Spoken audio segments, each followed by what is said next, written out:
రంగారెడ్డి జిల్లా శంషాబాద్ మధురానగర్ సంతోష్మాత ఆలయంలో శ్రీరామనవమి పండుగ పర్వదిన సందర్భంగా సీతారాముల కళ్యాణం కన్నుల పండుగ జరిపించిన ఆలయ కమిటీ పెద్దలు.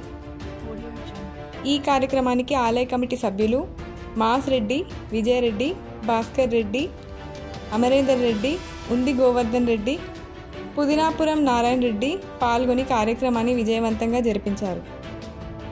శంషాబాద్ మరియు చుట్టుపక్కల గ్రామాల నుండి ప్రజలు భారీ ఎత్తున తరలివచ్చి భక్తి శ్రద్ధలతో స్వామివారి కళ్యాణాన్ని దర్శించి తరించి మురిసిపోయారు.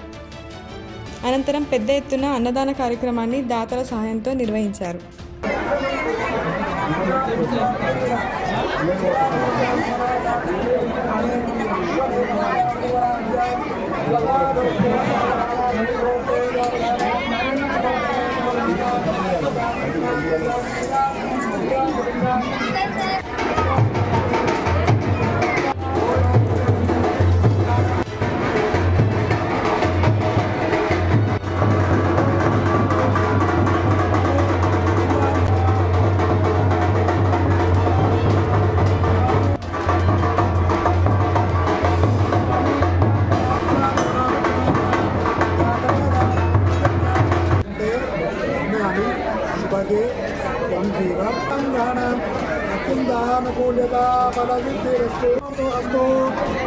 నమస్కారం చేసుకోండి.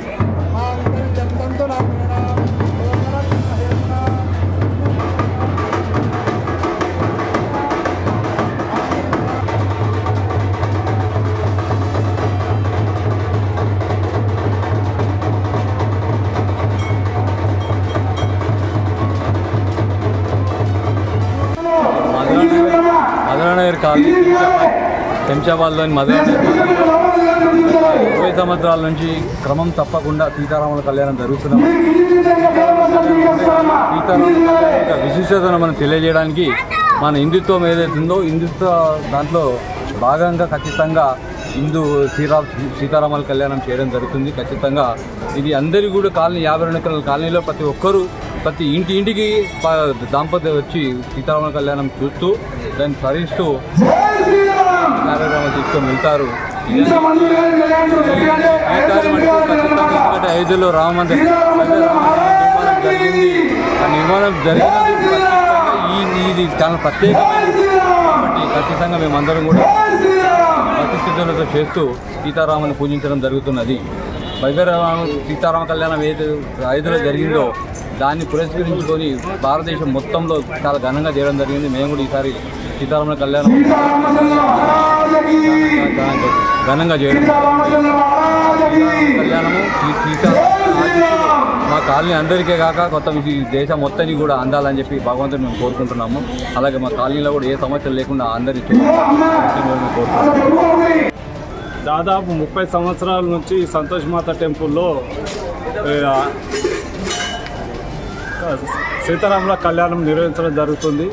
ఈ యొక్క కళ్యాణంలో ముఖ్యంగా ఆలయ కమిటీ మెంబర్స్ చాలామంది ఉన్నారు. కొంతమంది పేర్లు చెప్పగలను. మాదిరెడ్డి విజయభాస్కర్ రెడ్డి, మురగాల రామరెడ్డి, అమర్నాథ్ రెడ్డి, ఇలా చాలామంది మా యొక్క కమిటీ సభ్యులు ఉన్నారు. కాబట్టి చాలామంది పబ్లిక్ ప్రతి శ్రీరామనవమికి వేల సంఖ్యలో పాల్గొని ఈ యొక్క ఆలయానికి తండోపతండాలుగా ఆడవాళ్ళే కానీ మగవాళ్ళ అందరూ కూడా ప్రతి విలేజ్ నుంచి పాల్గొని ఈ యొక్క కార్యక్రమాల్లో అన్నదాన కార్యక్రమంలో పాల్గొని విజయవంతం చేస్తారు.